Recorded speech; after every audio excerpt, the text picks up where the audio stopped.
السلام علیکم ورحمۃ اللہ وبرکاتہ۔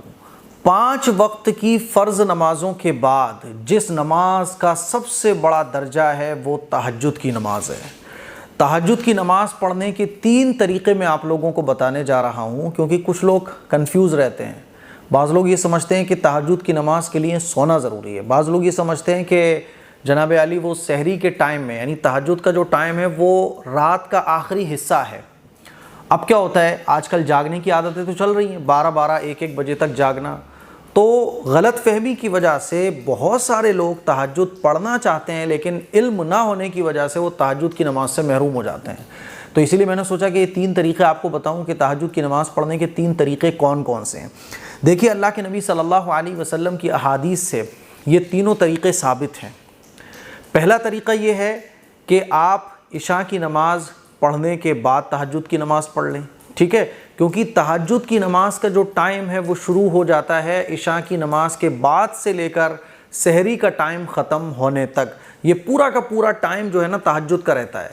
ہاں، وہ الگ بات ہے کہ جیسے جیسے رات گزرتی ہے تہجد کی فضیلت بڑھتی چلی جاتی ہے، اور رات کا جو آخری حصہ ہے وہ تہجد کے لیے بیسٹ مانا جاتا ہے۔ اور آپ علیہ الصلوۃ والسلام کا معمول بھی یہ رہا کہ آپ علیہ الصلوۃ والسلام تہجد کی نماز رات کے آخری حصے میں پڑھا کرتے تھے، اور یہ نماز کا، تہجد کی نماز کا بیسٹ ٹائم ہے۔ اسی لیے اگر آپ کو تہجد کی نماز بیسٹ ٹائم میں پڑھنی ہے تو پھر آپ رات کے آخری حصے میں پڑھو۔ جیسے کہ رمضان میں ہم لوگ سحری کرنے کے لیے اٹھتے ہیں، تو وہ جو رمضان میں سحری کرنے کے لیے اٹھتے ہیں وہی ہے رات کا آخری حصہ، اور یہ تہجد کی نماز پڑھنے کا بیسٹ ٹائم ہے۔ لیکن اب پرابلم کیا ہے کہ مان لیجئے ایک مزدور آدمی ہے جس کی رات کو ڈیوٹی ہے اور وہ 2-3 بجے فری ہوتا ہے نا، یا اور کوئی پرابلم ہے جس کی وجہ سے رات میں اٹھنا پاسبل نہیں ہے، تو یہ 3 طریقے آپ کو ذہن میں رکھنا چاہیے تاکہ آپ آسانی سے تہجد کی نماز پڑھ سکیں۔ مثال کے طور پہ آپ تہجد کی نماز تو پڑھنا چاہتے ہیں لیکن رات کے آخری حصے میں اٹھنا پاسبل ہی نہیں ہے، روزانہ نیت کر کے سوتے ہو لیکن اٹھ ہی نہیں پاتے، تو آپ عشاء کی نماز پڑھنے کے بعد سونے سے پہلے بھی تہجد کی نماز پڑھ سکتے ہیں۔ تو یہ پہلا طریقہ ہے کہ آپ عشاء کی نماز پڑھنے کے بعد سونے سے پہلے جب چاہیں تو عشاء کی نماز پڑھنے کے فوراً کے بعد فوراً مسجد میں ہی 2 رکعت کر کے، جتنی رکعت آپ پڑھنا چاہیں، میں ابھی اس کے بارے میں بھی آپ کو بتاؤں گا، عشاء کی نماز پڑھنے کے بعد بھی تہجد کی نماز پڑھ سکتے ہیں، اس نیت کے ساتھ کہ اللہ اگر میری تہجد کے بیسٹ ٹائم میں آنکھ کھل گئی تو میں تہجد ضرور پڑھوں گا، لیکن چونکہ میری آنکھ نہیں کھل پاتی ہے اسی وجہ سے میں ابھی تہجد کی نماز پڑھ لے رہا ہوں، کیونکہ میرا دل بہت چاہتا ہے میں تہجد کی نماز پڑھوں لیکن آنکھ نہیں کھل پاتی۔ بعض لوگوں کی نیند ایسی ہی ہوتی ہے۔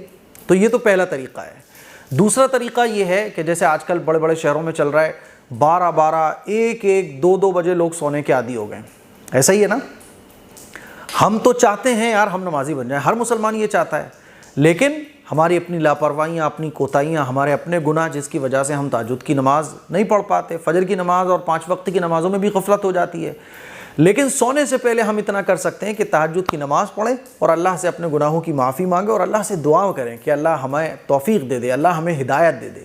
تو دوسرا جو ٹائم ہے وہ یہ کہ آپ سونے سے پہلے، مان لیجئے 12 بجے 1 بجے 2 بجے جب بھی آپ سو رہے ہیں، تو آپ سونے سے پہلے وضو بنائیں اور وضو بنانے کے بعد چند رکعت تہجد کی پڑھ لیں۔ یہ دوسرا ٹائم ہو گیا، ٹھیک ہے۔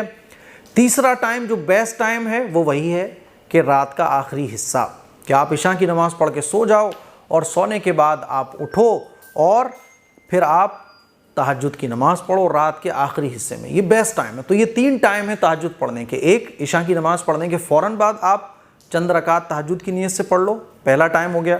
دوسرا ٹائم ہے کہ آپ رات کے 2 بجے 1 بجے سوتے ہو تو آپ تہجد کی نماز پڑھ کے سو جاؤ۔ تیسرا ٹائم کہ آپ سو جاؤ اور پھر رات کے آخری حصے میں اٹھو اور تہجد کی رکعت پڑھ لو۔